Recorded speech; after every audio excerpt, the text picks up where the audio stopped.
Olá, seja muito bem-vindo ao Localcast, o seu podcast de saúde, de entretenimento, de informação, de conhecimento, de alegria e de muito movimento, porque movimento é vida.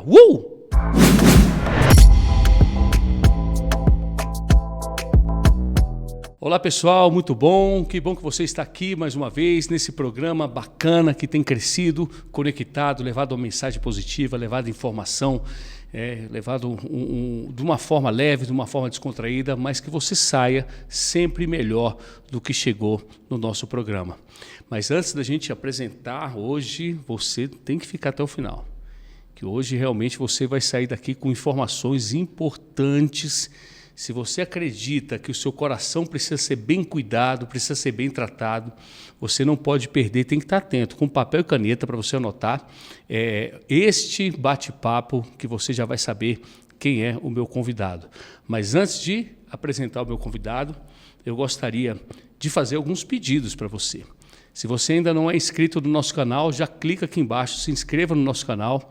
Já ativa também as notificações. O nosso programa ele é quinzenal, então sempre que entra um programa você já é recebido uma informação aí na sua plataforma para você não perder nenhum detalhe dos nossos programas. E o desafio que eu gosto de fazer, quem já me acompanha sabe, eu vou pedir para que você compartilhe esse conteúdo, esse programa, para pelo menos 10 contatos seus. Se você gostou, compartilha com 10 falando bem. Se não gostou, compartilha com 10 falando mal também. O importante é fazer essa mensagem avançar. Mas brincadeiras à parte, compartilha, dá essa força para o nosso canal. E eu gostaria que você escrevesse aqui também nos comentários qual é o seu nome, de onde você nos assiste, para a gente acompanhar, monitorar, para ver aonde está chegando esse conhecimento. Para a gente é muito bacana. E se ao longo do programa você tiver algum insight, alguma pergunta, também deixa aqui nos comentários, tá ok? E eu gostaria também agora de agradecer. Esse programa não seria possível acontecer se não fosse o apoio dos nossos patrocinadores. E eu gostaria de mandar um abraço e um agradecimento muito especial à Mac Store, loja de multimarcas femininas, que fica bem aqui no Jardim Botânico, Comércio do Solar de Brasília, coladinho no estúdio, fica aqui bem do lado do nosso estúdio. E aí se você é mulher, você já vem, já compra aquele vestido, já sai mais elegante, sai mais bonita daqui. Então não deixe de vir aqui conhecer o nosso estúdio, fazer um treino e visitar a loja, a Mac Store, com a loja de multimarcas femininas. Eu gostaria de agradecer também a Aurum Farmácia Magistral, que está colado aqui. Aqui você vai fazer um passeio aqui pela região do Jardim Botânico de Brasília, se você mora aqui perto ou estiver visitando, e você vai conhecer os nossos parceiros. Do lado do nosso estúdio tem a farmácia Aurum, farmácia magistral, onde você pode trazer a sua receita para fazer o seu manipulado. E aqui, se você falar que assistiu ao programa do Localcast, vai ter um desconto especial. Queria agradecer também a Authentic Nutri, soluções completas em saúde e beleza, parceira também, patrocinadora do nosso Localcast. Daqui a pouco vocês vão conhecer uns produtos aqui que são fantásticos da Authentic Nutri. Muito obrigado. Já segue também as redes sociais. Um agradecimento também muito especial a Chessu Boutique, sapatos, bolsas e acessórios femininos. Também fica aqui no Jardim Botânico, aqui no nosso comércio. Você vê quanta coisa boa tem aqui, né? Então você vai ter que fazer essa visita, vai na Chessu, compra lá um sapato, uma bolsa, um acessório. Fala também que assistiu ao programa Localcast, que tem um desconto especial para você lá. E eu gostaria também de fazer um agradecimento ao restaurante Bar Beirute, que também nos forneceu aqui. Sempre todo convidado que chega, no final tem uma esfirra, tem um quibe. Muito obrigado, Beirute, tradicionalíssimo. Quem nunca ouviu falar do Beirute aqui em Brasília, né? O Beirute está na 109 Sul e na 107 Sul. E é um restaurante, assim, muito recente aqui em Brasília. Só está aberto desde 1966. Já vai fazer 60 anos aí de abertura no ano que vem. Esse programa está sendo gravado em 2025. Então, muita tradição. Um agradecimento especial ao Beirute por nos patrocinar também e nos dar esse apoio. E gostaria também de fazer um agradecimento à V7 Comunicação, que faz toda a produção do nosso podcast. Então, tem todo um time ali por trás, experiente, fazendo isso acontecer. Então, muito obrigado à equipe V7 Comunicação. Agora, Cássio, antes da gente te apresentar, sentou aqui, ganha presente. Olha que coisa boa, hein? Essa parte é boa, né? Então, olha só, nós temos aqui da parceira AMEC Store, você já vai chegar em casa e já vai fazer uma média com a patroa. Então, nós temos aqui um presente aqui da AMEC Store, loja de multimarcas femininas. Não acabou, não. Temos um presente também aqui da Chessu, também para você chegar e presentear a primeira-dama. Tenho certeza que ela vai gostar bastante. Tá? E olha só que bacana. Da Authentic Nutri. Eu vou deixar aqui, ó, tem uns NutriBlend. Este suplemento aqui que tem colágenos, vitaminas, minerais, silício, ácido hialurônico, espirulina azul. Eu tenho tomado de manhã, faço meu combo ali pela manhã, tem me auxiliado demais. E tem um outro produto aqui que eu gostaria de te apresentar, que é justamente o NutriShape, que também melhora a nossa relação com o nosso corpo, dá um pouco mais de vigor. E aqui também uns presentes aqui para você, tá? Para levar para casa, fica à vontade. Vou deixar aqui no final, você pode... um presente aqui dos nossos patrocinadores. E não acabou não, doutor Cássio. É muita coisa, né? Tem mais. Isso aqui também eu achei muito bacana. Tem um artesão que produziu isso. Gostaria que você pudesse abrir para você dar uma olhada. É uma recordação, um carinho que a gente faz aqui para você levar e ter como marco essa sua participação aqui no nosso Localcast. E com muita gratidão aí pela sua presença aqui. Bem legal. Uma plaquetinha ali para você falar, poxa, estive ali, muito bacana. Né? Muito bom. Agora vamos entrar então na nossa parte que eu chamo de aquecimento. Né? E eu quero perguntar, quem é Cássio Borges, mais conhecido Dr. Cássio Borges hoje? Fala um pouquinho da sua trajetória profissional e queria saber, né, que se você se recorda do momento na vida que deu aquele estalo e que você resolveu seguir esse caminho que você vai dizer que trilhou agora. Bom, acho que desde criança a gente tinha uma vontade de fazer medicina, de ser médico. Não sei nem porquê, porque na minha família eu fui o primeiro, né? Temos alguns outros médicos, mas não tinha nenhum médico, né? Tinha bancário, outras profissões, mas não tinha nenhum médico na família. Eu acabei sendo o primeiro, né? E aí fui para Goiânia, era uma das especialidades mais concorridas de vestibular, né, curso mais concorrido, e como eu tinha notas boas, o próprio colégio falou, tem que fazer para medicina, e realmente eu não me vejo sendo outra coisa senão médico. É uma área que eu gosto bastante, é desafiadora, há momentos bons, há momentos tristes, mas o geral é uma coisa muito boa. Eu me sinto realizado fazendo o que eu faço, né? Meu nome é Cássio, né? Por exemplo, eu tenho 42 anos, nasci no interior de Goiás, na cidade de 30 mil habitantes atualmente, próximo a Goiânia. Vim para Brasília com 17 anos, quando passei no vestibular, e estou aqui há quase 25 anos. Né? É o lugar que eu mais morei na minha vida, gosto muito daqui, né? Nunca cogitei voltar para Goiânia, apesar de gostar bastante da cidade. E durante a faculdade, o curso de medicina é um curso muito amplo, então você tem muitas áreas, né? E é difícil escolher uma, mas desde o segundo ou terceiro ano, eu fui a alguns congressos de cardiologia, achei bem interessante as especialidades. Tinham professores cardiologistas que eram exemplos assim, para mim de profissional e como pessoa, também exemplo humano. E aí eu fui me interessando por essa área. Então, eu falei, acho que é cardiologia mesmo, né? Cuidar do coração. Coisa boa, né? Quase não tem importância nesse órgão, simplesmente vital. Que bacana. E eu queria te saber o seguinte, quando foi a primeira vez em que, de fato, porque é uma jornada, né? 6 anos de curso, 2 anos de residência, é o que eu falo, né? O médico, ele começa a ver sol depois de 10 anos, pelo menos, remando para poder começar a ver sol. E aí, quando é que foi a primeira vez que você se sentiu realmente, falar, rapaz, eu sou médico mesmo? Primeira vez que você não duvidou de que conseguiria executar a tua profissão com maestria, como você veio executando? A gente sai da faculdade ainda um pouco cru, né? Apesar do meu curso ter 2 anos só de prática, então nós tivemos bastante tempo de prática dentro dos hospitais públicos aqui no DF, né? Passando pelas principais áreas clínicas e cirúrgicas dentro dos hospitais, então pegou uma mão boa, mas você estava ali supervisionado, né? Depois que você recebe o diploma e pega o primeiro plantão, aí você fala, aqui é você e você, né? Você tem que contar com você e algum livro, alguma ajuda, né? Hoje em dia tem tudo no celular, você consegue saber dose de tudo. Na época a gente tinha um livrinho assim, que chama Black Book, né?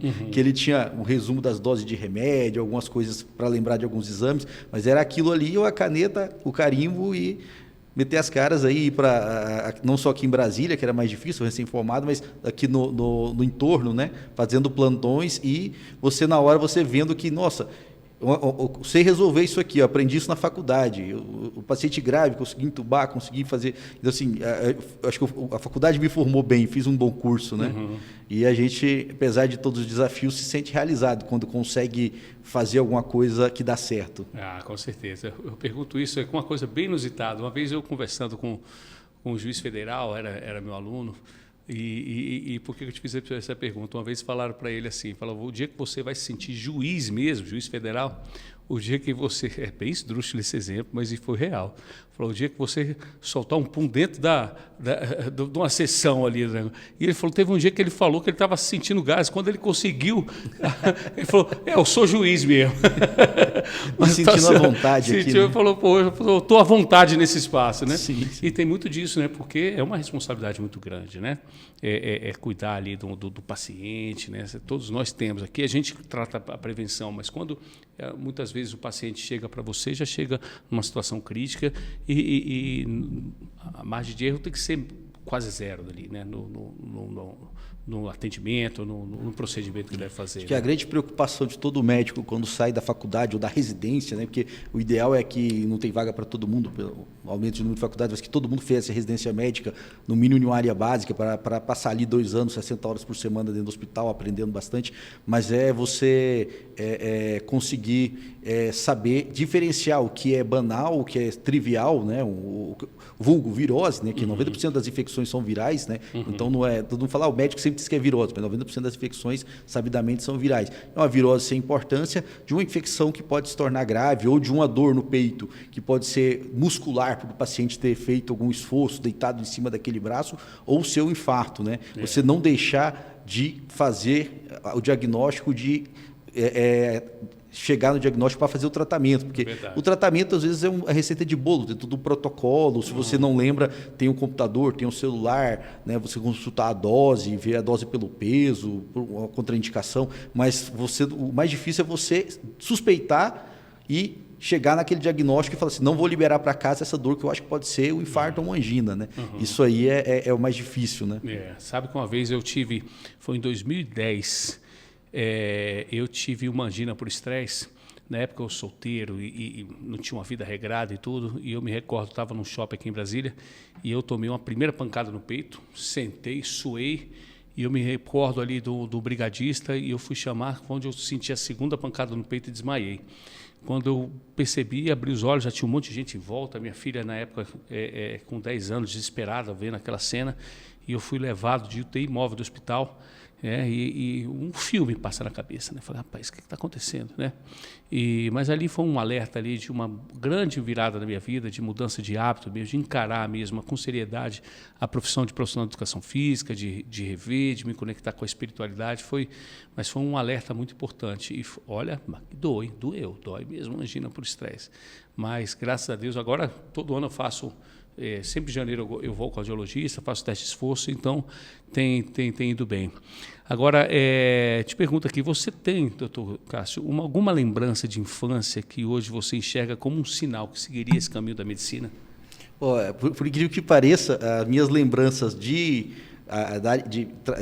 contato com a área médica não são boas, né? Eu era um garoto medroso, então assim, eu morria de medo de tirar sangue, de fazer uma sutura, e eu vivia caindo, cortei a mão, cortava a testa, tinha que ir sempre no hospital, eu morria de medo de injeção, mas eu tive sempre, né, na cidade, pessoas que estão lá até hoje trabalhando, que eram excelentes profissionais, né? Aquele clínico geral do interior, que apesar de todo o medo, né, a gente conseguia ter confiança, né?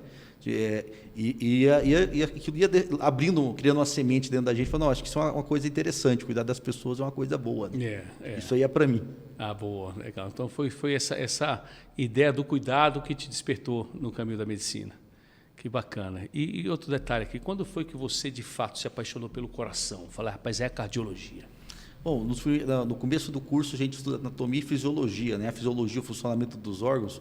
A gente tinha um tratado de geologia do Guyton, que descrevia o coração, a parte elétrica, a parte mecânica, as válvulas, a semiologia de ausculta do coração, aquilo foi bem interessante, eu gostei bastante daquilo. Falei, acho que isso aqui é uma área que merece atenção, tem muita coisa para ver ainda, né? Eu não tinha passado em pediatria, cirurgia geral, outras especialidades, ginecologia, obstetrícia, mas o coração sempre me despertou assim, uma paixão, né? Uhum.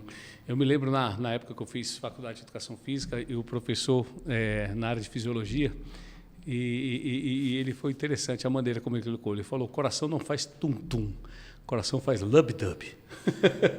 Porque tem um movimento ali, não é só um tum-tum, né? E aí, de fato, eu comecei a escutar ali, falei, não é que tem esse som diferente mesmo do tum-tum? E foi muito bom. Eu tive um professor, não na área cardiológica, mas um professor falecido, Zé Roberto, ele era da área médica, ele era professor de medicina, e ele dava aula para a gente de neurofisiologia, e ele falou, olha, eu vou tratar vocês como de medicina fosse. E foi um professor muito duro para nós, mas como eu aprendi ali a neurofisiologia, pela firmeza e pela seriedade com que ele tratou aquele conteúdo conosco, né? Então, ele não nivelou ninguém por baixo, falou, vocês estão nesse nível aqui e vamos subir a régua. Para a gente foi muito importante naquele momento. Eu acho que o professor que é mais difícil, aquele que pega no pé, que cobra mais, depois a gente vê que é o que mais fez a gente aprender, né? Exatamente. Porque, principalmente como adolescente, quando entra na faculdade, a gente não tem essa visão de estudar sozinho, né? De importância das coisas, né? Então, se a gente não for pressionado, acaba não... A pressão, ela tem um fato positivo, né? A pressão demais pode atrapalhar, mas um certo nível de estresse é importante, para poder moldar, né? Eu tinha um professor também na área da biologia que ele fazia assim, a disciplina era uma aula, um teste, uma aula, uma prova, uma aula, um teste, uma aula, uma prova. Era assim durante toda a disciplina dele. Então não tinha como não estudar e não tinha como não aprender. Então é assim que a gente vai, né? Mas doutor Cássio, eu quero saber também assim, qual foi o seu maior desafio emocional que você já enfrentou na profissão? Dos desafios primeiros que a gente teve no período de internato, que é os 2 últimos anos que a gente fica praticamente dentro do hospital, né? Que você começa a ter uma interface maior com o paciente, com os familiares, e você começa a ter contato com as doenças graves, incuráveis, com o óbito do paciente, né? Você faz tudo certinho e mesmo assim não tem aquele desfecho esperado, né? E você tem que aprender a sentar, rever o que foi feito, fazer todo um briefing para ver se teve alguma coisa a melhorar, conversar com a família, né? Em alguns momentos aquilo desanimava a gente, falava, mas será que isso é para mim mesmo? É bem pesado isso, é difícil, né? Paciente grave é difícil, mas esses momentos até servem para a gente também buscar, né, a espiritualidade, buscar alguma outra coisa também para aliviar a tensão, né? Porque se ficar só naquele estresse de estudo, de trabalho, se não tiver uma válvula de escape, um exercício, algum hobby, né, ninguém consegue, né? Não consegue. E sabe que eu tenho uma história que foi muito marcante e eu fico imaginando, para mim aconteceu uma vez, e vocês da cardiologia deve ser uma rotina. Aconteceu uma vez, eu estava me preparando para ir para a igreja, era um sábado de manhã, e eu recebi uma ligação da esposa de um amigo. Ele falou, olha, ele não está sentindo, não está bem já há um tempo e tudo mais, e ele sempre fala da sua fé, e ele falou, poxa, você poderia visitá-lo? E naquele momento, no primeiro momento, eu pensei, não, eu vou à igreja e depois eu vou lá. Aí o Espírito Santo tocou e falou, não, você vai lá agora. Eu falei com a família, falei, vou mudar a rota, estou indo lá no hospital, pintou uma situação assim e tal. Aí quando eu cheguei lá, eu encontrei a mãe desse meu amigo do lado de fora, eu me apresentei, eu sabia quem ela era, mas ela não me conhecia. E eu falei, como é que está? Vou citar o nome, né? Mas ela falou, não, está lá dentro e tudo, vai lá dar uma olhada, tenta entrar lá. E era um hospital que tinha um acesso, né, na UTI, e quando eu entrei, fui no quarto, quando eu entrei na cena ali, que abriu ali, estavam os médicos fazendo a massagem, né, a RCP ali nele em cima, mas com esforço, me assustou, eles falaram, o que você está fazendo aqui? Tudo. Eu falei, não, sou amigo dele, não, espera lá fora. Eu saí, me ajoelhei, fiquei orando, daqui a pouco pensei, não, a mãe dele, tem que dar suporte lá. Quando eu fui, dei um suporte, falei, como é que ele está? Eu falei, olha, não, estão cuidando dele lá dentro. E minutos depois, saiu a equipe médica, nos chamou, e eu fui, assim, o primeiro a receber, junto com a mãe dele, a notícia do óbito dele. Para mim foi muito marcante, uma cena forte, né, e de um infarto ali, que ele já, de um agravamento. e que me marca, né? E volta e meia eu tenho essa cena muito forte. Imagina, é o dia a dia, né? Especialmente quem trabalha em UTI, na cardiologia, né? Que pode acontecer, né? Então é um grande desafio. Mas vamos então entrar um pouquinho na parte para você trazer o conhecimento, que eu tenho certeza que o nosso público está aqui sedento para poder aprender um pouco mais sobre o coração. E nós vamos entrar na parte que a gente chama de cardiologia de agachamento profundo. Só que, doutor Cássio, é o seguinte, aqui quando chega aqui, todo mundo recebe presente, mas também tem que pagar um boleto, entendeu? Então nós temos uma ideia aqui do famoso pagar 10. Tá? Então, como é que eu quero que você faça aqui? Só afastar um pouquinho para trás e podemos fazer 10 agachamentos? Pode tirar aqui o fone, por favor. Então, vamos lá. É só agachar 10. 3, 2, 1 e vai. Isso. Uma. Isso. Olha, bom demais. 2. Todo mundo que chega aqui tem que pagar o boleto. 3. E esse boleto é bom. 4. Vários programas gravados. 5. Já estou com a coxa forte só de gravar podcast. 6.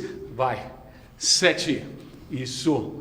8 mais 2, 9 mais 1 e 10. Passou fácil, né? Fácil demais. Tranquilo. Tranquilo. E eu tenho visto o doutor Cássio sempre postando os treinos quando ele termina lá. Então, tem uma rotina de treino, isso é muito importante. E hoje eu fiz perna, hein? Hoje treinou perna já. Isso é muito importante porque talvez você esteja nos assistindo aí e talvez você esteja numa condição sedentária. Talvez você já esteja assim naquele momento que fala, eu acho que a minha saúde não tem mais jeito. Nunca duvide, eu sempre falo isso em todos os programas, nunca duvide do pouco sendo feito constantemente. Faz um pouquinho, todo dia. Daqui a pouco você vai aumentando a dose, até você achar a sua dose ideal, para você ter músculo suficiente, para você ir e vir, porque o seu direito de ir e vir passa primeiramente por ter pernas fortes para poder caminhar, um coração bom para você subir um lance de escada, né? Porque é assim, né? Se o seu músculo está fraco, naturalmente você sobe um lance de escada, vai sobrecarregar quem? O coração, né? O coração já começa a bater um pouco mais forte. E se talvez ele não esteja preparado para receber a sobrecarga, aí é que vem os riscos de algum evento cardiovascular. Então, está aqui a mensagem para você realmente tomar para si a alta responsabilidade, caso você ainda não tenha. E se você já faz movimento, permaneça, porque enquanto a gente estiver nesse corpo físico, essa máquina precisa de movimento. Doutor Cássio, então eu queria saber o seguinte, o que é exatamente, não fala em insuficiência cardíaca, o que é? Esclarece para as pessoas o que é insuficiência cardíaca e por que ela parece um vilão silencioso. Bom, insuficiência cardíaca nada mais é que seria o final de todas as doenças do coração se não for feita uma intervenção. Se não for tratado, né, independente do tipo de doença como é de coração, se a gente não tratar, desde a hipertensão, doenças que podem ter depósito de proteína, de toxina no coração, ferro, doença da coronária, infarto, se aquilo não for tratado, vai acabar evoluindo para insuficiência cardíaca. O coração ele não vai conseguir, ele vai chegar num momento que ele não vai conseguir cumprir a sua função, que nada mais é que bombear sangue e levar oxigênio para todos os órgãos, para o cérebro, para os rins, para o fígado, para os membros, né? Ou ele vai conseguir fazer, mas através de uma alta pressão, né? Ele vai estar sobrecarregado. Às vezes ele está conseguindo cumprir o seu papel, mas com uma sobrecarga muito grande, né? E chega um momento que ele descompensa se a gente não fizer nada. E até ele descompensar, a gente pode não sentir nada, né? Porque a insuficiência cardíaca ela gera falta de ar, né? Que a gente chama de dispneia, o cansaço, né? Ela gera edemas, inchaços na perna, o corpo todo incha, retém líquido, pode dar tosse, mas o que leva a isso é hipertensão, diabetes, são doenças silenciosas, né? São doenças que se a pessoa pode estar com a pressão em nível bem elevado e não sentir nada, a glicose pode estar 200, 300 e não sentir nada. E se a pessoa esperar ter um sintoma para prevenir, para tratar os fatores de risco, colesterol, são fatores de risco silenciosos que se ela não investigar não acha, ela vai tratar a consequência. E às vezes a consequência você não tem mais como reverter totalmente, você consegue controlar. Então é importância de prevenir, né? É verdade. Prevenir. E você vê, a gente tem um quadro, né? Muito desafiador. Você vê 58,6% da população brasileira está com sobrepeso, né? Então, ou seja, praticamente 122 milhões de pessoas inflamadas. Eu sempre digo, né, que a gente a partir daí começa numa inflamação, que a gente não observa, daqui a pouco até chegar ao estágio da doença, de uma insuficiência cardíaca, leva-se anos. E muitas vezes são anos de negligência, né? Exato. Né, com a própria saúde. E que se a gente for parar para analisar de uma maneira muito racional, é tão pouco que a gente faz, né? Você vê 1 hora de exercício 3 vezes por semana, se você já fizer isso com maneira regular, se você já tiver um controle alimentar, não estou falando nem de dieta, assim, porque não posso comer mais nada, não. Se a sua base alimentar for saudável, a gente consegue ir passeando por essa vida, mantendo as nossas funções, o coração batendo bem, né? É tão pouco, né? Mas às vezes a gente negligencia, né? E você falou uma palavra muito importante, Ricardo, inflamação. Hoje em dia, nós não estudamos mais rim, coração, os órgãos como uma bomba, como um filtro, né? O pulmão como uma troca de gás. Todos esses órgãos são metabolicamente ativos, eles produzem hormônios, eles liberam substâncias e eles também sofrem ação de outras substâncias, que são geradas quando a gente se estressa, ou quando a gente está com a glicose alta, ou quando está com radicais livres. Então, o corpo que está sendo sobrecarregado, seja com fumo, com álcool, com obesidade, o excesso de glicose, o excesso de colesterol, sofrendo uma pressão grande, de um nível de pressão alto no sangue, né? Aquilo gera um estresse no órgão e os órgãos vão inflamando, o órgão do corpo vai inflamando. Então, essa inflamação ela vai perpetuar aquela doença que gerou isso e vai acabar acarretando consequência para os diversos órgãos. Então, as medicações hoje não é só para baixar a pressão, só para baixar a glicose, são medicações que atuam no fígado, no rim, no pulmão, no coração, para tentar tirar esse processo inflamatório que vai levar à insuficiência cardíaca, à insuficiência renal, aos diversos problemas que a disfunção hepática, né, pelo acúmulo de gordura, a esteatose hepática, é um processo inflamatório, né, intenso do corpo. É verdade. E eu falo muito, né? Você vê, tem uma miocina que eu sempre cito, né? Que a depender de onde ela é produzida, por exemplo, uma interleucina 6, se ela é produzida no tecido adiposo, onde ela vai causando inflamação, né? Vai inflamando, né? O fígado, vai inflamando o pâncreas, vai inflamando o coração, tudo, né? E essa mesma interleucina 6, se ela for produzida pela contração muscular, pelo contrário, ela vai desinflamando, vai fazendo as coisas se organizarem, né? Dentre várias outras, né? Miocinas que são anti-inflamatórias e que você consegue gerar pelo movimento. É por isso que aqui vai essa insistência, que a gente acaba sendo um pouco redundante, é o movimento que a gente precisa fazer constantemente, que faz com que a gente tenha essa jornada aí com qualidade de vida, né? E eu quero te perguntar o seguinte, quais são os primeiros sinais de fumaça, né? Sinais de fumaça que o corpo dá e que o coração está começando a pedir ajuda? O que a pessoa está ali, ela está cheia de dúvida? Qual o primeiro sinal? O coração, assim como o pulmão, ele trabalha silenciosamente. A não ser que a gente seja parado, quieto, em silêncio, a gente não escuta o coração trabalhando, a gente não sente ele se não se botar a mão no pulso, né? Então, se a gente está sentindo a batida fora do compasso, a batida muito rápida, a palpitação, né, a taquicardia, aquilo não é normal, né? É um sinal, pode ser só excesso de adrenalina, um estresse crônico, um problema psíquico, né? A dor no peito pode ser causada por diversos fatores, mas é um sintoma de doença cardíaca, né? É como você falou, a pessoa com estresse muito grande, ela pode ter uma dor muito forte que não é cardíaca, que pode simular um problema cardíaco. E o paciente às vezes chega no hospital e fala, eu nem queria vir, minha esposa me trouxe, eu acho que isso aqui é muscular, é gases ou é estresse. Eu sempre falo uma coisa, eu falo assim, eu não reclamo, pode vir aqui 3 da manhã. Enquanto a gente não fizer o eletro, te examinar, ver o tipo da sua dor, seus fatores de risco, qual a sua idade, quais fatores de risco você tem, que remédio você toma, olhar o eletro ali, talvez escolher um exame de sangue em alguns casos, eu não descarto, eu não tenho aqui como medir objetivamente o nível do estresse, mas eu tenho como ver como está o coração. Se não for o coração, for só estresse, vamos cuidar desse estresse, vamos mudar o estilo de vida, vamos arrumar um hobby, vamos fazer exercício, trabalhar menos. Mas se for coração, já está aqui, nós vamos cuidar. Nós vamos tentar ver se algo que tem que internar e resolver agora, ou você pode ir para o meu consultório depois e a gente faz diversos exames para controlar isso aí. E quando fala de angina por estresse, agora, no meu caso, eu tive uma angina por estresse. O que dá aquela dor no peito vinda do estresse? É um cortisol, é uma adrenalina? Qual é o mecanismo? Pode ser um excesso de catecolaminas, adrenalina e substâncias vasoativas que pode tanto agir no coração, ou pode ser uma dor também não cardíaca, mas que simula uma dor cardíaca, pode ser um espasmo de esôfago, espasmo muscular, né?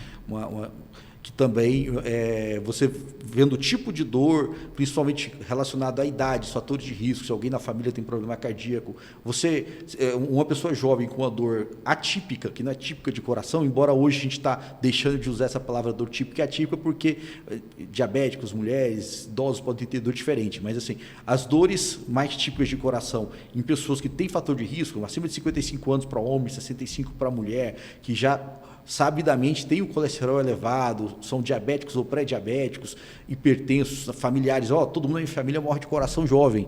Opa, alguma coisa tem. Provavelmente alguém da família tem um problema metabólico, um colesterol, vamos ver como é que está o seu aí. Né? E tem aquela máxima, né? Por mais que você tenha um quadro histórico, um quadro genético, tem a tal da epigenética, como você falou, né?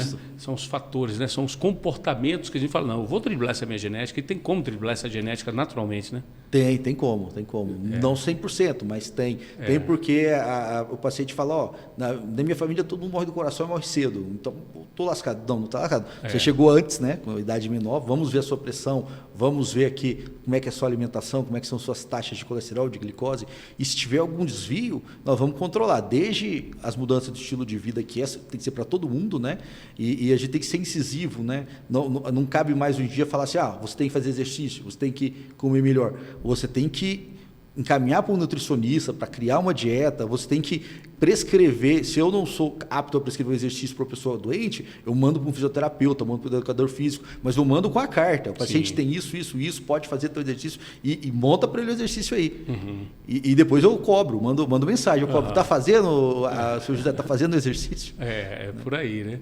Tem estratégias hoje em dia para garantir, né? Hoje em dia tem até um ramo novo dentro da medicina, não é considerado especialidade ainda, né? Uma área de atuação, que é a medicina de estilo de vida, que ela tem gente de várias especialidades fazendo esses cursos e se especializando em melhorar o estilo de vida e prevenir doenças, né? É tentar no paciente não chegar na insuficiência cardíaca, não precisar de transplante, né? Exatamente. E por que você acha que as pessoas, você vê, tem gente que faz o seguinte, a cada 10 mil quilômetros, leva o carro, bota o melhor óleo no carro e cuida bem. Por que as pessoas, muitos, não vão no cardiologista, né? Como é que essa dissonância, né? Se o carro você deu 10 mil, leva lá na concessionária. Mas tem gente que não vai no cardiologista, não vai no médico. Por que será, hein? Que comportamento é esse? Esse comportamento é um comportamento muito comum, né? As pessoas às vezes falam assim, eu não estou sentindo nada, eu não vou. Ou aquele fala, eu não vou, senão eu vou achar alguma coisa, vão me dar um remédio, né? Até foi numa discussão que a gente tem num grupo, né, que eu faço parte de um professor lá de São Paulo, que é um grupo de cardiologistas que a gente faz atualização, chama CardioEasy. Um colega lá no grupo falou assim, então, mas se eu fizer todos esses exames, eu vou acabar achando alguma coisa no paciente e eu vou condenar ele a usar um remédio de colesterol o resto da vida? Aí o professor que lá coordena o grupo falou assim, não, o Pedro falou, não, é ao contrário, colega. Se você descobre que o colesterol dele é muito alto e todo mundo da família dele morreu do coração, você vai dar o remédio para ele o resto da vida para condenar ele a não infartar. Ele vai deixar de ser condenado. Ele não vai mudar o destino dele, né? Não vai mudar o destino da pessoa. É verdade.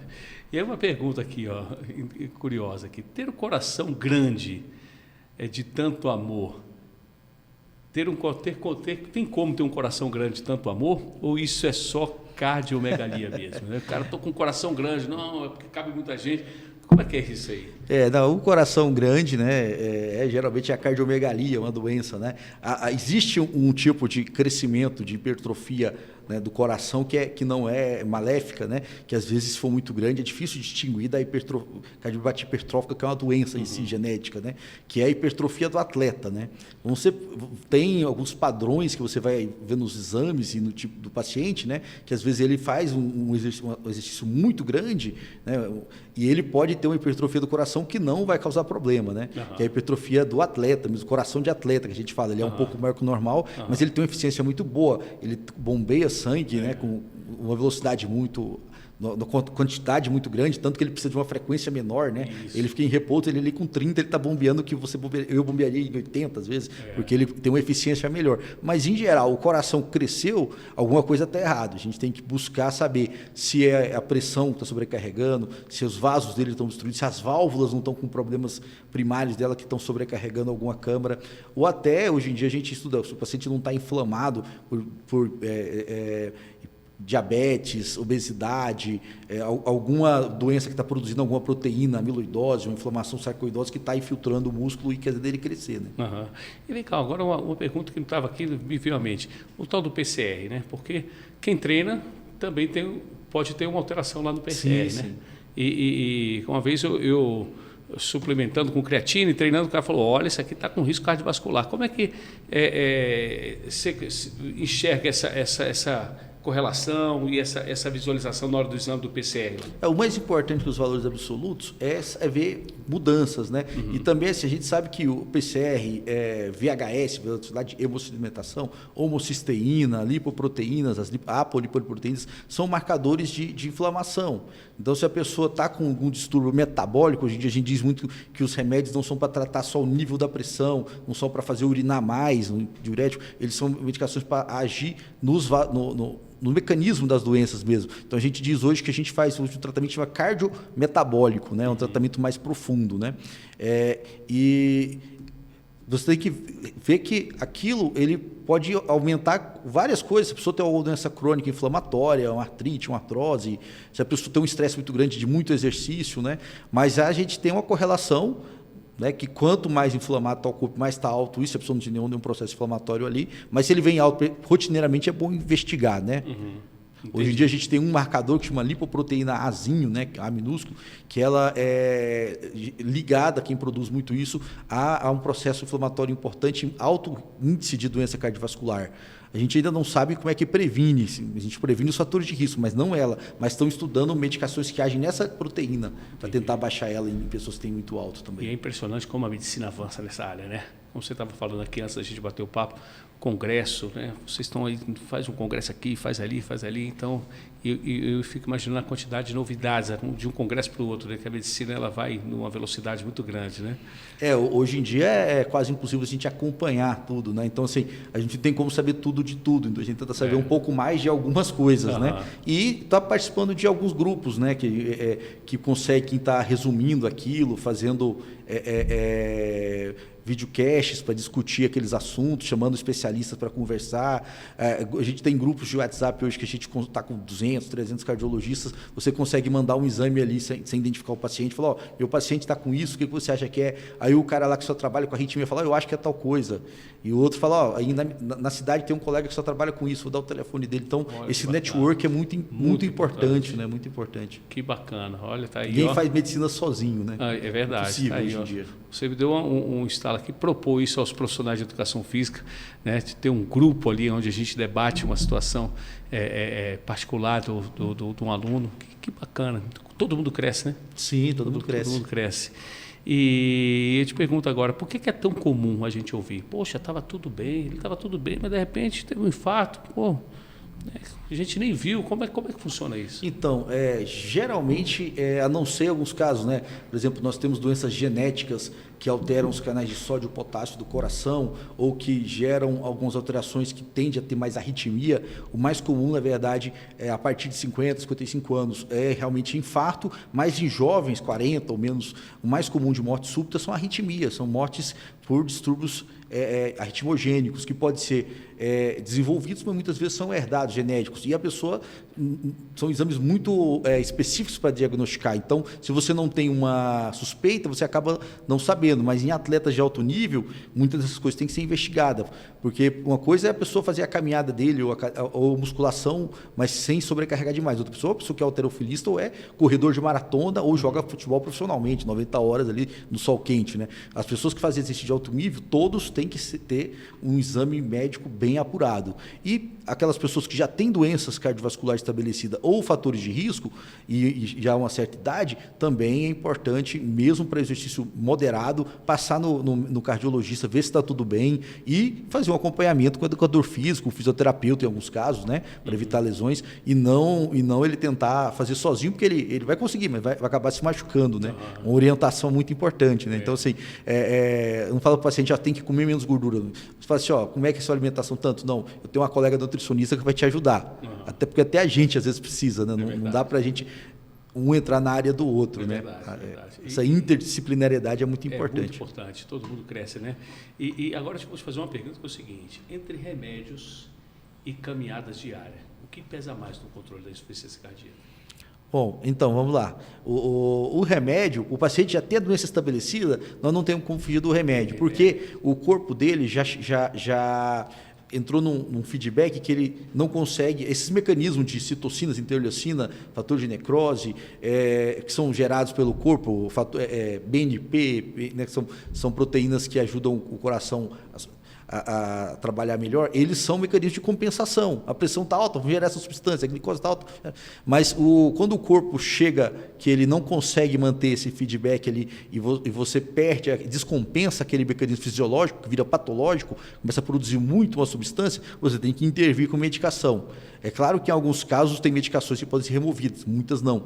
Mas a ideia é, enquanto tem só fatores de risco e não tem doença estabelecida, a importância da mudança do estilo de vida, da pessoa diminuir ou até parar, né? O ideal é parar. Hoje em dia não existe aquilo, a gente não manda ninguém parar de beber, mas a gente explica que hoje em dia não há dose segura de álcool. O álcool é tóxico para o coração, para os órgãos, né? É claro que quanto menor a dose, menor o risco, mas não há dose, não existe. Tomar uma dose é bom para o coração. Porque a substância que é boa, que tem no vinho, que tem nas bebidas, vai ter também no suco, né? Mas aquele paciente que tem fator de risco, parar de fumar, largar o sedentarismo, perder peso, tudo isso vai ser muito importante. Mas depois que ele já tem doença estabelecida, isso também tem que ter. Não adianta o remédio sem fazer isso. Né? Tem até uma frase interessante que fala não lembro se é do Esculap, do de metamedicina, que fala que antes de curar uma pessoa, você tem que perguntar se ela está disposta a parar de fazer aquilo que fez mal para ela, né? Verdade. Largar os maus hábitos. Acho que é William Osler, eu acho que antes de curar alguém, você pergunta para ela, né? É verdade, né? E fazendo uma... Se perguntar, como eu falei para um colega meu, muitos vão embora, você fica sem ninguém lá no consultório, né? Tem que ir devagar, fazendo uma analogia aqui, abrindo parênteses, né? Naquela passagem que Jesus, quando ele pergunta para o cego, o que você quer, né? Tá, o próprio Jesus fazia isso. Pô, mas será que ele não sabia, né? Não é que Jesus não sabia, mas é importante a pessoa se manifestar. Falar, poxa, eu quero enxergar, eu quero mudar. Porque se a pessoa não quiser, não adianta a prescrição do treino, não adianta a melhor dieta, não adianta consultar o cardiologista, né? Porque no final das contas a diferença está. E aí, o que você vai fazer a partir de agora? Essa decisão é sua. O que você vai fazer a partir de agora? De repente você esteja aí pensando, não sei se vou. O que você vai fazer a partir de agora? Eu sempre gosto de perguntar assim para as pessoas, o que está por trás do seu desejo, né, de ficar mais magro, né, de ganhar massa muscular? E eu sempre dou essa história. Talvez a pessoa esteja deitada, passando o fim de semana inteiro assistindo uma série de Netflix, não porque gosta de maratonar Netflix, mas é porque não tem energia para poder viver momentos com a família. Talvez não tenha disposição de chegar no final do dia e brincar, desfrutar o momento com aquele seu filho pequeno que fala, vamos jogar bola, e você está só querendo um celular, querendo alguma coisa para poder aliviar o estresse. Talvez você esteja sentindo que você não está produzindo tanto no seu trabalho, a produtividade está baixa, a concentração está baixa. O que está por trás desse seu desejo? Se a dor do seu local aí for maior, tiver maior do que a dor da mudança, você não vai mudar. Então, se você estiver muito tranquilo, acomodado nessa sua dor, você não muda. Agora, se você diz assim, não se conformar com o estado atual, com certeza essa inconformidade, essa inconformação, na verdade, vai fazer mudar. Tem uma palavra, que ela é um pouco pesada, mas eu vou dizer aqui que eu ouvi uma vez. Ele fala assim, o cara falou, qual o seu grau de autoemputecimento? Quanto você... Não dá mais. Tem hora que a gente tem que falar, não dá mais. E aí é onde começa a chave da sua mudança. Mas, doutor Cássio, pergunta, a atividade física, de fato, ela é recomendada para o coração cansado ou a gente tem que ir no pé no freio aí? Então, eu te mandei lá o tema da nossa aula do congresso de sexta-feira, foi uma das melhores mesas que nós tivemos sobre exercício e doença cardiovascular, é claro, né? Ali a gente era um congresso falando de doença, não era de prevenção. É claro que o exercício é um remédio para prevenir, né? Tanto problemas musculares, cardiológicos, né? Psicológicos, né? A gente se sente bem, né? As endorfinas deixam a gente calmo, a gente não precisa comer, não precisa fumar, não precisa beber, quando a gente faz exercício a gente se sente bem. Mas o exercício é um remédio, não precisa dar, exercício é remédio. Então, o remédio não pode ser o mesmo para todo mundo, né? Uma coisa que eu disse, o remédio não pode ser o mesmo para todo mundo. A gente tem que ver qual é o remédio para cada paciente, Dependendo da doença que ele tem, se ele está compensado, está descompensado, se o rim funciona bem, se as pernas estão boas, se não tem artrose, né? Porque assim, se ele tem um joelho ruim, não vamos botar ele para correr na esteira, né? Às vezes tem que ser uma bicicleta ou fazer o exercício na piscina, né? Então, assim, a gente tem que saber prescrever a intensidade, o tipo de exercício e a frequência, né? É igual comprimido, né? Qual é a dose do comprimido, de quantas em quantas horas você vai tomar todo dia, né? Então, hoje tem muito estudo, eu não sou expert nisso, mas tem muitos colegas, educadores físicos, fisioterapeutas e cardiologistas do esporte que estudam isso, né? Como você vai saber a dose certa dessa medicação, desse medicamento maravilhoso que é o exercício físico para cada paciente, né? Então, tem medidas objetivas, testes, né, funcionais que você vai avaliar o coração e avaliar a musculatura e ver, né, como é que o paciente está, onde ele pode chegar, né? Muitas vezes o coração é muito ruim, não vai melhorar nada. Mas você melhora a musculatura do paciente, ele não vai mandar mais sangue com oxigênio, mas o músculo vai extrair o oxigênio melhor, né? Então ele vai se cansar menos porque o músculo está trabalhando melhor, né?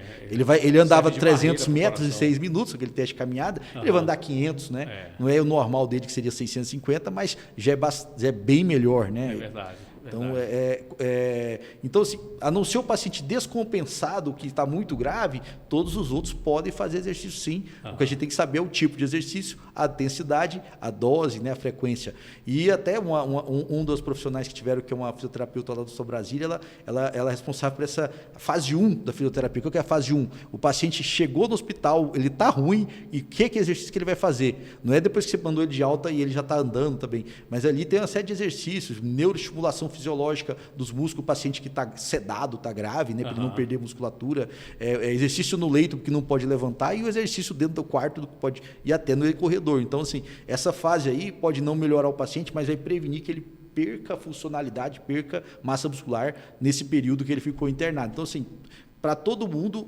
tenha o exercício certo, né? Não sei aquele que está morrendo, mas o paciente estabilizou, né?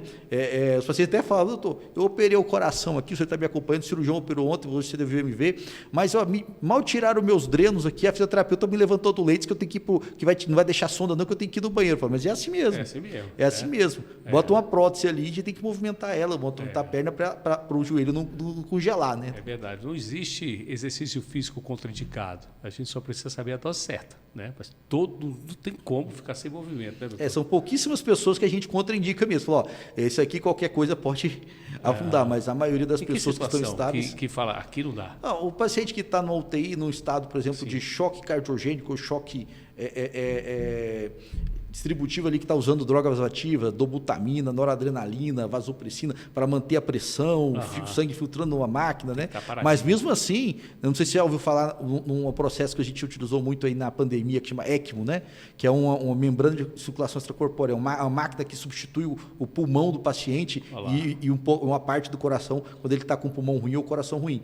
O paciente está nesse mecanismo de ECMO, se ele não está muito grave, a máquina está fazendo a função do pulmão e do coração, mas se ele está um pouquinho acordado, a física consegue, se ele não puder mexer as pernas, fazer exercício com os braços.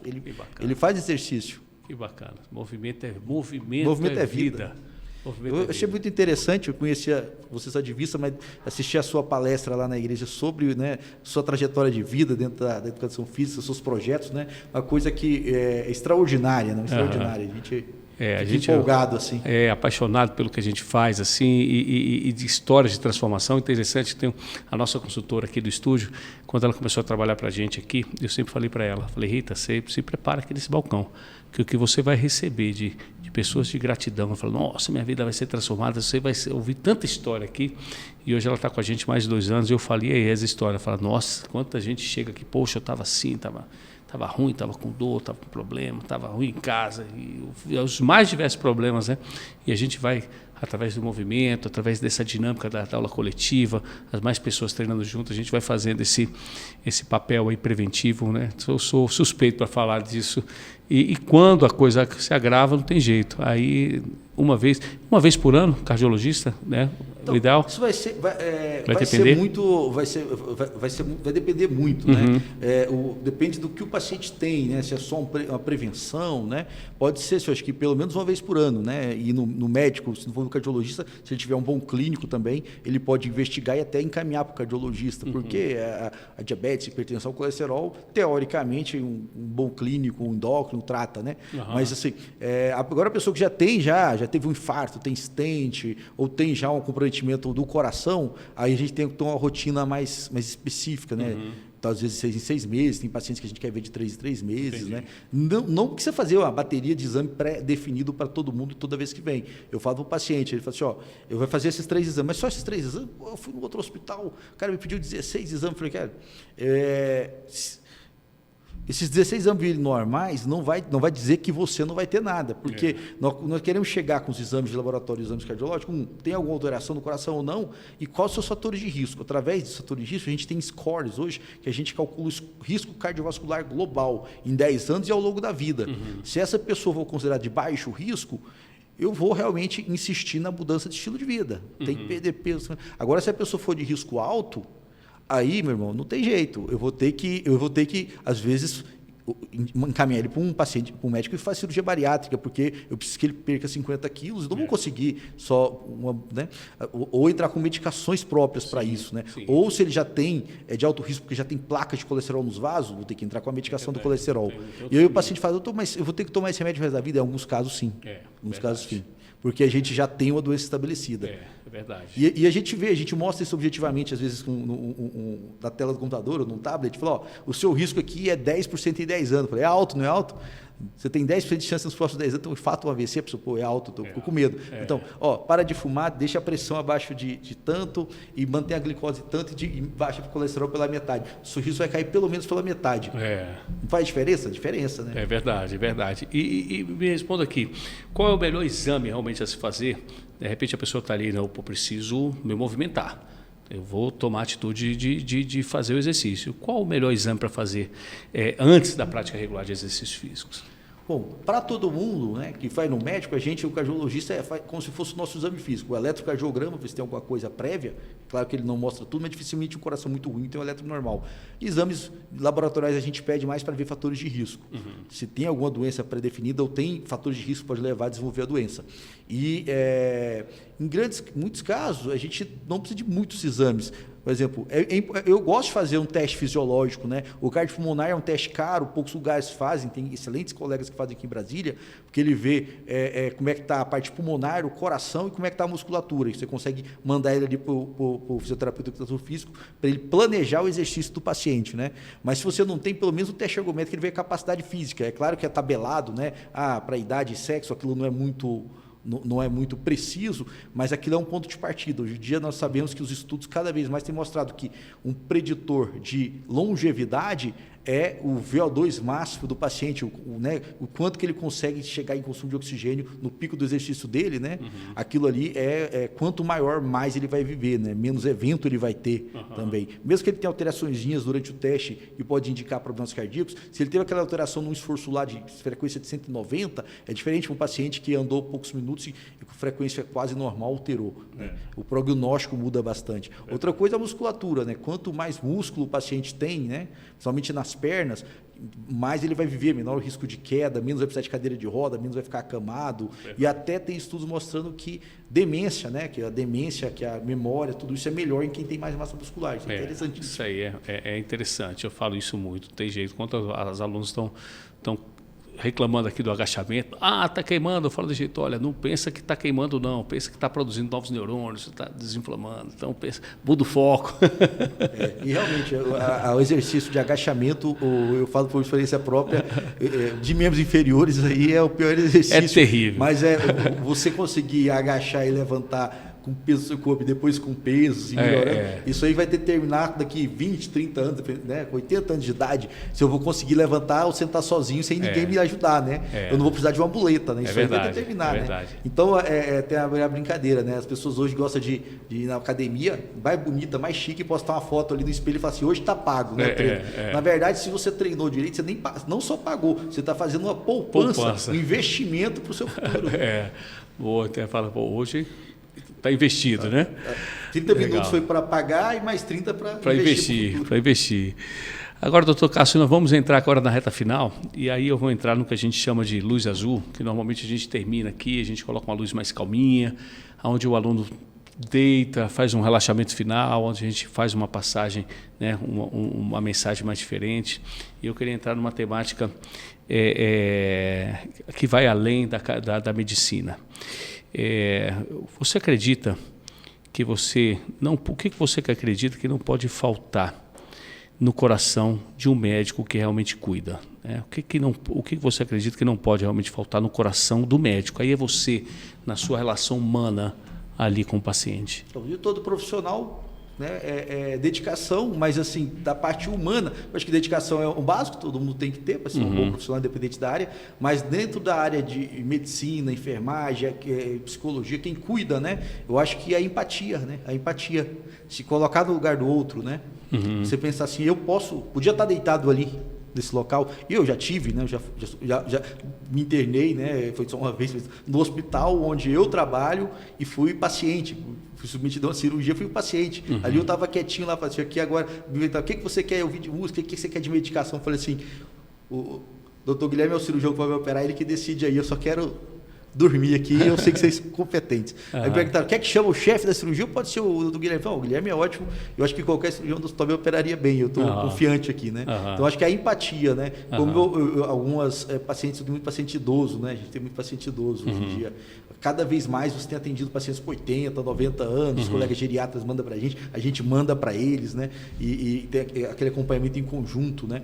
E às vezes alguns filhos, o paciente depois acaba falecendo por próprias questões de uma outra doença, de câncer, da própria, e às vezes a família fala assim, nossa, a gente gostou muito do acompanhamento porque você tratava minha mãe como se fosse sua mãe. Eu falei assim, mas a ideia é essa, a ideia é que cada senhorinha que senta na minha frente ali, eu estou tratando a minha mãe. É minha mãe, é minha avó. É, né? Verdade. Porque eu vou querer para eles o tratamento que eu queria para minha mãe. Né? Nada diferente disso. Então, acho que a empatia é muito importante. Né? E tentar também fazer o que, né, um dos preceitos da medicina, né? Se você não pode curar, você vai pelo menos aliviar o sofrimento. Isso. Né? Você entender o que você pode fazer. Você sempre pode fazer alguma coisa. É verdade. Não existe assim, não posso fazer mais nada. Alguma coisa você pode fazer. Mesmo aquele paciente que você sabe que vai morrer em horas, você, mesmo que não possa fazer nada por ele, você pode fazer pela família, pode acolher. Então, sempre há algo fazer. Coisa boa. E o que você poderia nos esclarecer sobre a Comissão de Saúde e Espiritualidade criada recentemente pelo Conselho Federal de Medicina?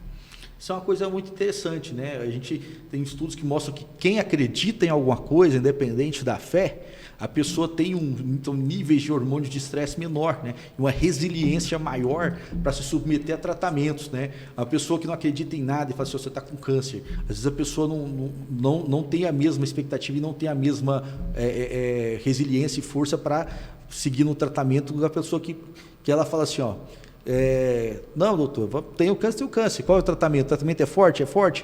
Eu creio em Deus. Se for para curar, ele vai me curar. Se for para não curar, que seja o que ele quiser, né? Então, assim, essas pessoas acabam tendo uma recuperação melhor. Elas têm essa resiliência, a pessoa consegue aceitar mais o tratamento, ou a ausência do tratamento quando não tem, né? E consegue se adaptar, né? Se adaptar melhor, né, ao tratamento. E, consequentemente, a gente observa desfechos bons, né, melhores. Né? Não dá para dizer se é um efeito mesmo placebo ou se é um efeito mesmo da espiritualidade. Eu acredito que tem o agir ali do sobrenatural, de Deus. Né? E uma última pergunta. Perdão ou falta dele pode adoecer o coração? Pode adoecer o coração. Uma pessoa que não perdoa, que tem aquela rancor, né? Ela tende a ser uma pessoa que a mente não está boa, ela também vai cuidar menos do corpo, né? Vai cuidar menos do corpo. Vai ter mais hormônios do estresse, vai ter tendência à drogadição, a usar, fumar mais, a beber mais, a se isolar, não procurar atendimento, né?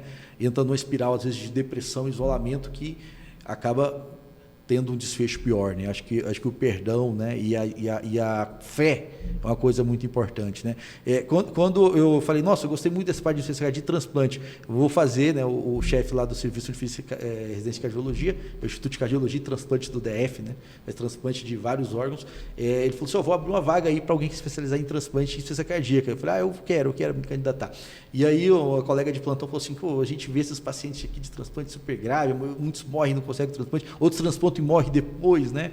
Eu acho que eu não conseguiria, não, ficaria deprimido. Eu já pensei muito isso de oncologista também, né? A gente tinha a visão de que o câncer ser uma coisa muito grave, eu já pensei, não, oncologia não era para mim, né?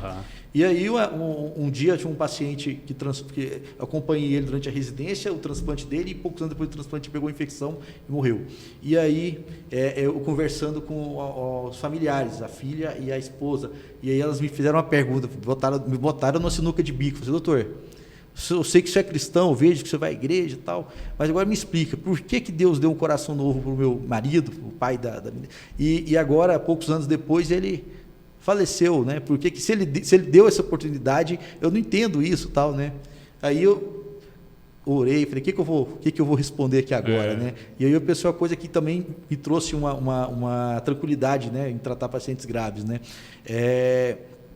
Eu vivia na cabeça uma história, assim, você conhece as histórias da Bíblia? A esposa falou assim, conheço. Você conhece a história do paciente que era cego, do outro que andou, do que tinha morrido, Lázaro, e ressuscitou? Cadê eles? Estão aqui? Não sei, então. Porque se eles não foram para o céu com Jesus, eles morreram de novo, né? Eles foram curados ali, andaram com Cristo um tempo, mas, então assim, então não foi de nada, né? Por que ele ressuscitou lá e Lázaro morreu depois? Por que ele fez o cego ver, o cego morreu depois, né? Fala assim, de repente, a gente não sabe o porquê de Deus. Ele tinha alguma coisa para fazer aqui, né? Ele viveu 3 anos, a menina dele terminou o 2º grau, entrou na faculdade, se formou. Ele conseguiu, né, ter um tempo a mais com a família, né? Ter um tempo a mais com a família. Então, acho que tudo tem um porquê, né? Tudo tem um porquê. Tem um porquê, né? Eu tive pacientes um caso muito interessante de pacientes que a gente não podia fazer mais nada assim, de cura e me chamaram para avaliar se podia transplantar, e o paciente tinha muitas comorbidades que o prognóstico do transplante ia ser muito ruim, então ia botar o coração, não ia adiantar nada ali, ele talvez morreria na cirurgia. Aí a gente falou, chamou os cuidados paliativos para acompanhar, né, para abordar a família, para acompanhar, ver o que a gente pode fazer para ele viver mais, diálise, alguma coisa. E aí o paciente ele externou um desejo para a nossa colega lá dos cuidados paliativos, que é o seguinte, doutor, eu sei que o coração meu é ruim, não vou viver muito, mas eu queria casar. Eu moro há 40 anos com a minha companheira e não sou casado. Eu não queria morrer sem casar. Eu queria chamar alguém aqui, eu sou católico, chamar um padre, um ministro, para eu casar. E o pessoal organizou, fez bolo, fez um casamento dele no hospital. Eu pude participar, foi muito gratificante. Bacana. A família e o paciente grato, a gente sabendo que eu não podia curar ele, mas a gente podia dar um alento para ele, né? Uma alegria para ele. Que bacana, isso você vê, né? Então, eu também professo a fé cristã e diante de tanto conhecimento extraído aqui do Dr. Cássio Borges, né, me faz lembrar da sabedoria de um Provérbios que eu vou deixar aqui como uma mensagem final, que diz assim, Provérbios 17:22, que diz que o coração alegre é bom remédio, mas o espírito abatido faz secar os ossos. E é isso. Se a gente realmente cultiva bons hábitos, boas alegrias, momentos de prazer, momentos de conexão com as pessoas que a gente ama, com certeza o seu coração vai viver mais e vai bater melhor, vai bater bem, vai transformar essa insuficiência em suficiência cardíaca. E claro, se você tiver o espírito abatido, a tristeza, o rancor, a mágoa, a falta do perdão, certamente isso vai secar seus ossos, vai te fazer adoecer. Então, se você estiver aí, de repente, refletindo acerca se eu perdoo, se eu não perdoo, se eu guardo rancor, a vida é rápida, a vida é muito curta. E vale a pena você realmente deixar essas besteiras de lado, perdoar quem você precisa perdoar, controlar o seu estresse, dedicar um pouco de tempo para o seu autocuidado, para que você consiga viver, não sobreviver, viver e viver com abundância. Doutor Cássio, muito obrigado, viu? Se quiser dar um último recado para o nosso... Eu que agradeço o convite, viu? E estou conhecendo aqui local aqui, eu vou marcar um treino aqui. Marcar um treino, vai vir fazer um treino, vai ser um prazer te receber, viu? Muito bom, obrigado aí pela parceria. Eu acho que o último recado, né? A gente tem, quando pensa em motivação para autocuidado, seja exercício, melhora da alimentação, exames de saúde, né? Às vezes a pessoa não é desligada, não tem nada, mas a pessoa às vezes fala assim, eu quero viver só mais uns anos para estar com minha família, com minha filha, ver ela formar. E eu falo assim, eu não tenho tempo porque eu trabalho demais, eu preciso ganhar dinheiro, eu preciso pagar a faculdade, eu preciso pagar o plano de saúde, eu não tenho tempo, minha saúde está desgastada, porque eu faço tudo pela minha família. Eu falo assim, se você faz tudo mesmo pela sua família, então você tem que cuidar de você, porque se você faz tudo por isso, você vai querer viver mais. Sim. Se você quer viver mais, você tem que ter bons hábitos. É verdade. Então, assim, fazer tudo por que você ama é se cuidar mais. Porque aí você vai viver mais e ter mais saúde para cuidar deles. Fazer tudo por quem você ama é você se cuidar mais. Fica aí o recado final. Muito bom, obrigado mais uma vez, Dr. Cássio Borges. Muito obrigado a você que nos assiste. E lembra, compartilhe esse conteúdo para pelo menos 10 contatos. Permaneça aqui conosco, que muitos programas legais, muitos convidados ainda virão para poder te levar uma mensagem positiva para você. Muito obrigado pela sua audiência, pela sua paciência. Deixa aqui nos seus comentários aqui o que mais foi interessante e até o próximo programa.